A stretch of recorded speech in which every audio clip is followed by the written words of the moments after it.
ओम शांति। 26 अक्टूबर 2023 के ईश्वरीय महावाक्य। पहले सुनते हैं मुरली के मुख्य पॉइंट्स।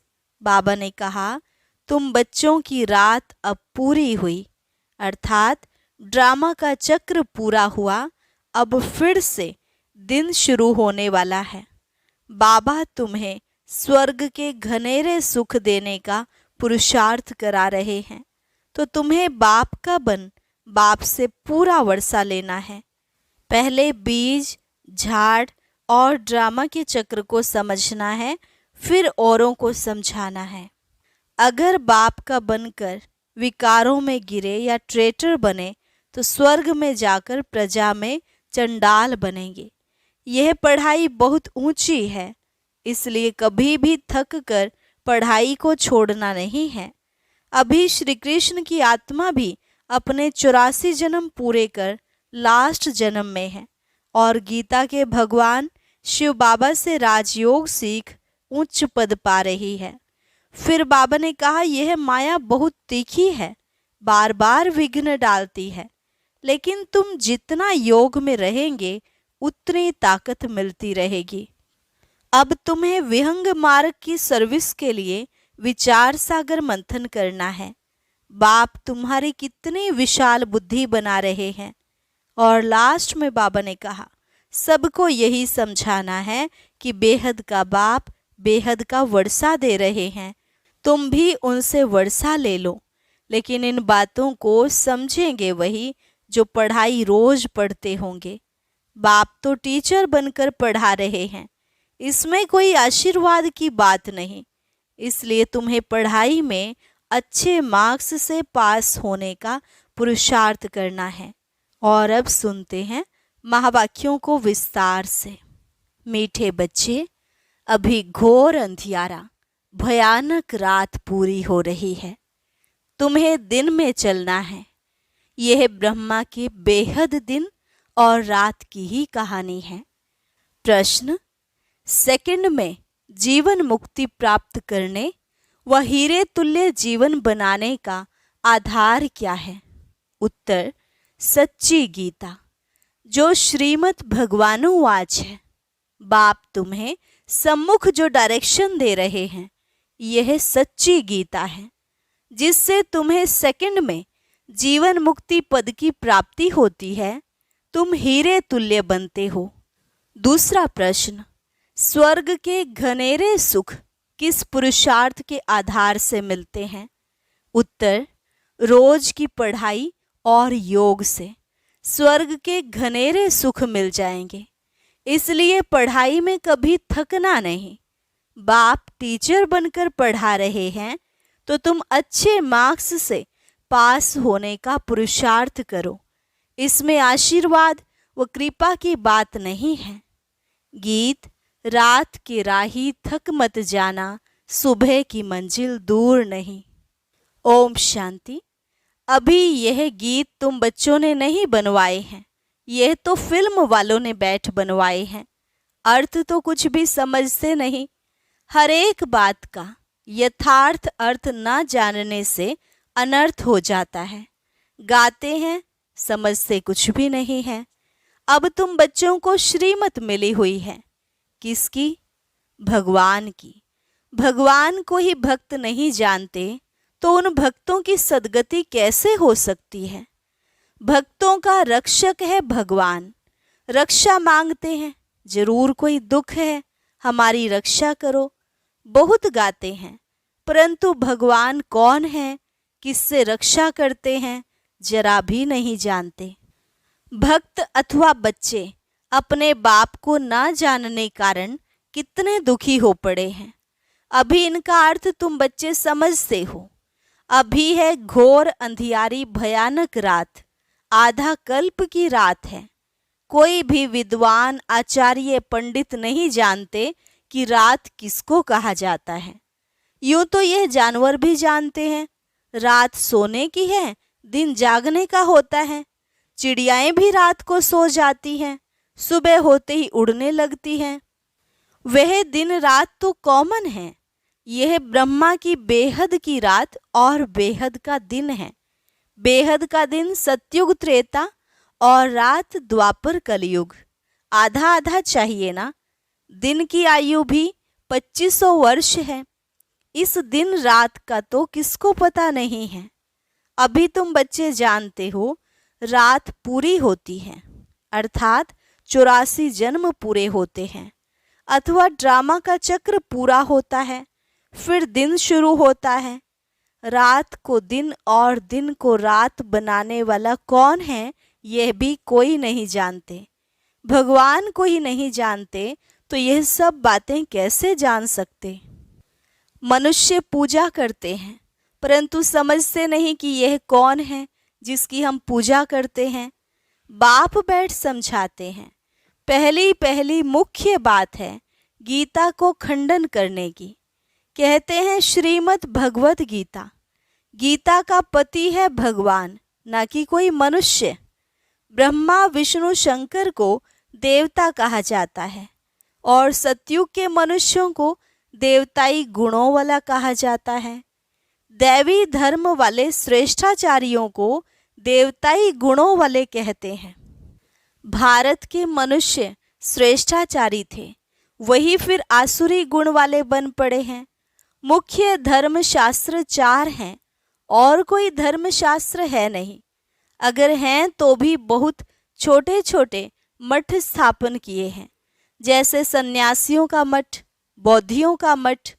बुद्ध ने बौद्धि धर्म स्थापन किया, वे कहेंगे हमारा फलाना धर्मशास्त्र है।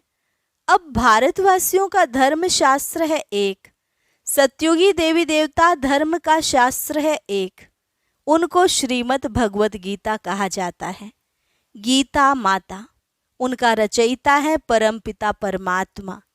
श्री कृष्ण की आत्मा जब 84 जन्म पूरे करती है तब फिर गीता के भगवान ज्ञान सागर परमपिता परमात्मा से सहज राजयोग और ज्ञान सीख उच्च पद पाती है। ऐसे ऊंच ते ऊंच धर्मशास्त्र को खंडन कर दिया है, जिस कारण ही भारत कौड़ी तुल्य बना है। यह भी ड्रामा में एकज भूल है जो गीता को खंडन कर दिया है। बाप अब जो सच्ची गीता सुना रहे हैं वह निकलनी चाहिए। सच्ची गीता गवर्नमेंट को छपानी चाहिए। यह है श्रीमद् भगवानुवाच। बच्चों प्रति बाप डायरेक्शन देते हैं, अच्छी रीति लिखना चाहिए शॉर्ट में। तुम जानते हो सच्ची गीता से सेकंड में जीवन मुक्ति मिल जाती है। बाप का बन बाप से वर्षा लेना है। बीज झाड़ और ड्रामा के चक्र को समझाना है। गाते भी हैं सतयुग आदि सत, है भी सत, होसी भी सत। झाड़ को जानना भी सहज है, इनका बीज ऊपर में है। यह वैरायटी धर्मों का झाड़ है, इसमें सब आ गए। बाकी छोटी छोटी टालियां तो अथाह है, मठ पंथ बहुत हैं। भारत का आदि सनातन देवी देवता धर्म है, वह किसने स्थापन किया?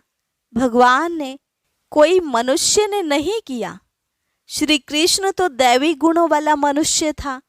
वह 84 जन्म पूरे कर अब अंतिम जन्म में है। सूर्यवंशी, चंद्रवंशी, वैश्यवंशी बनते बनते कलाएं कम होती जाती हैं। सूर्यवंशी राजधानी जो सतयुग में श्रेष्ठाचारी थी, सो कलयुग में अब भ्रष्टाचारी है, अब फिर श्रेष्ठाचारी बन रही है। तुम्हारी बुद्धि में है कि ऊंच ते ऊंच पाठ किसका होगा, अभी तुम जान गए हो। मुख्य है ही शिवाय नमः, तो उसकी महिमा है वह ब्रह्मा विष्णु शंकर के लिए नहीं गा सकेंगे। प्रेसिडेंट की महिमा प्राइम मिनिस्टर को अथवा और कोई को देंगे क्या? नहीं, अलग अलग टाइटल है ना, सब एक तो नहीं हो सकते। तुम बच्चों को अभी बुद्धि मिली है, तुम जानते हो क्राइस्ट को भी अपना क्रिश्चियन धर्म स्थापन करने का पार्ट मिला हुआ है।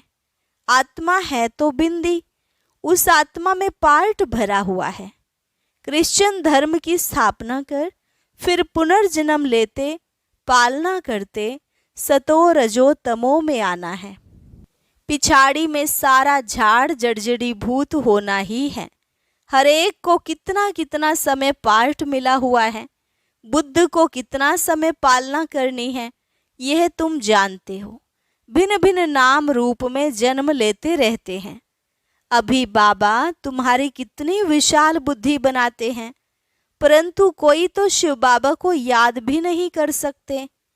बेहद का बाप बेहद स्वर्ग का वर्षा देते हैं, यह भी तुम समझा नहीं सकते। बाबा ने बहुत बार समझाया है, आत्मा में अविनाशी पार्ट नूंधा हुआ है, एक शरीर छोड़ फिर दूसरा लेना है। कितनी गुह्य बातें हैं समझने की।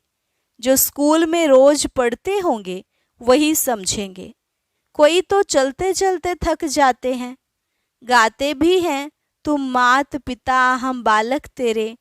बाप कहते हैं, हम तुमको स्वर्ग के सुख घनेरे देने का पुरुषार्थ करा रहे हैं, तुम थक नहीं जाना। इतनी ऊंच ते ऊंच पढ़ाई पढ़ना तुम छोड़ देते हो। कोई तो पढ़ाई छोड़कर फिर विकार में भी चले जाते हैं, जैसे का तैसा बन जाते हैं। चलते चलते गिर पड़ेंगे तो और क्या होगा। भल वहाँ सुख में है, परंतु पद में तो फर्क है ना। यहाँ सब दुखी हैं, वहाँ राजा प्रजा सबको सुख है। फिर भी पद तो ऊंचा लेना चाहिए ना। पढ़ाई छोड़ दी तो माता पिता कहेंगे तुम तो लायक नहीं हो। बाप से स्वर्ग का वर्षा लेते लेते कई बच्चे थक जाते हैं।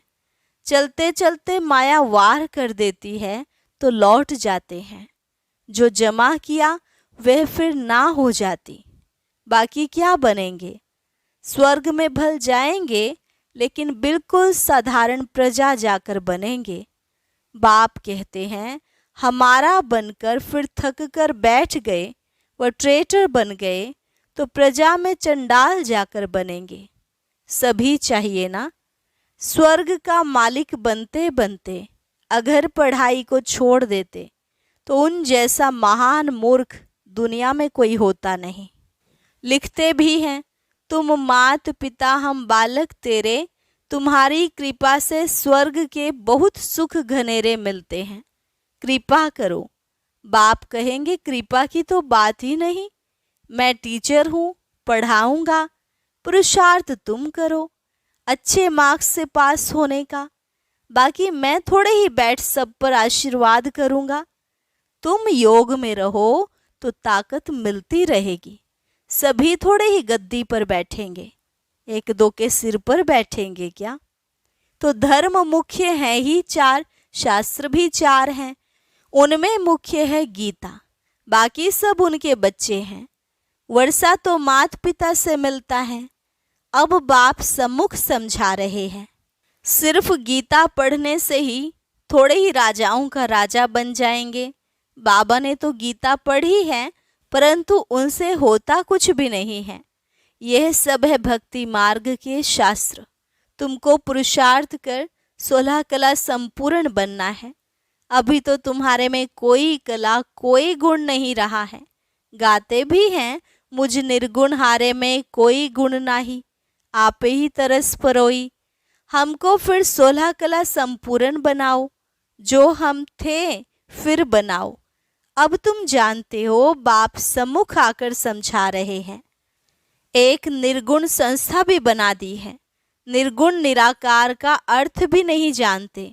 शिव का तो आकार भी है, जिसका नाम है तो जरूर चीज भी है ना।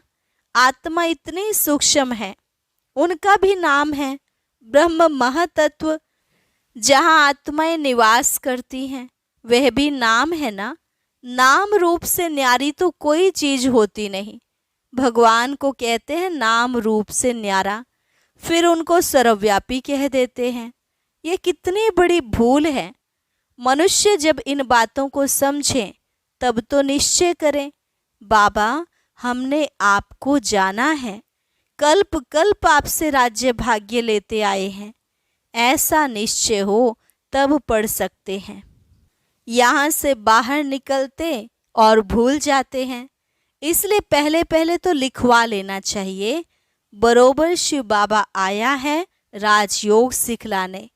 लिख कर भी देते, फिर पढ़ते नहीं, ब्लड से भी लिख कर देते हैं, परंतु आज है नहीं। माया कितनी तीखी है, बाप कितना बैठ समझाते हैं। तुम्हारी विहंग मार्ग की सर्विस तब होगी जब ऐसे ऐसे पत्र लिखेंगे। तुम्हारी शक्ति सेना में भी नंबरवार हैं, कोई चीफ कमांडर हैं, कोई कैप्टन हैं, कोई मेजर्स हैं, कोई सिपाहियों के साथ बोझा उठाने वाले भी हैं, सारी सेना है। बाबा तो पुरुषार्थ कराएंगे ना। हर एक के पुरुषार्थ करने से समझ में आता है यह राजा रानी बनेंगे, वह अच्छी साहूकार प्रजा में जाएंगे, यह साधारण प्रजा में जाएंगे, यह दास दासी बनेंगे। यह तो बिल्कुल सहज है समझने का। तो पहली मुख्य बात को उठाना है। बाबा कितनी ललकार करते हैं महारथियों को। तो विहंग मार्ग की सेवा के लिए विचार चलने चाहिए। अच्छा, मीठे मीठे सिकिलधे बच्चों प्रति माता पिता बाप दादा का याद प्यार और गुड मॉर्निंग। रूहानी बाप की रूहानी बच्चों को नमस्ते। रूहानी बच्चों की रूहानी बाप दादा को नमस्ते नमस्ते, गुड मॉर्निंग। धारणा के लिए मुख्य सार। पहली पॉइंट, पढ़ाई में थकना नहीं है। ऊंच ते ऊंच पढ़ाई रोज पढ़नी और पढ़ानी है। विहंग मार्ग की सर्विस करने की युक्तियां निकालनी हैं। योग में रहे बाप से ताकत लेनी है। कृपा आशीर्वाद मांगनी नहीं है। वरदान, वरदानों की दिव्य पालना द्वारा सहज और श्रेष्ठ जीवन का अनुभव करने वाले सदा खुश नसीब भव। वरदानों की दिव्य पालना द्वारा सहज और श्रेष्ठ जीवन का अनुभव करने वाले सदा खुश नसीब भव। बाप दादा संगम युग पर सभी बच्चों की 3 संबंधों से पालना करते हैं। बाप के संबंध से वर्षे की स्मृति द्वारा पालना, शिक्षक के संबंध से पढ़ाई की पालना और सतगुरु के संबंध से वरदानों की अनुभूति की पालना एक ही समय पर सबको मिल रही है। इसी दिव्य पालना द्वारा सहज और श्रेष्ठ जीवन का अनुभव करते हो। मेहनत और मुश्किल शब्द भी समाप्त हो जाए तब कहेंगे खुश नसीब। स्लोगन, बाप के साथ साथ सर्व आत्माओं के स्नेही बनना ही सच्ची सद्भावना है। बाप के साथ साथ सर्व आत्माओं के स्नेही बनना ही सच्ची सद्भावना है। अच्छा, और अब सुनते हैं आज का अव्यक्त ज्ञान मोती। ये एक बहुत संस्कारितापूर्ण वीडियो है, जरूर देखें, कोई भी मिस ना करे।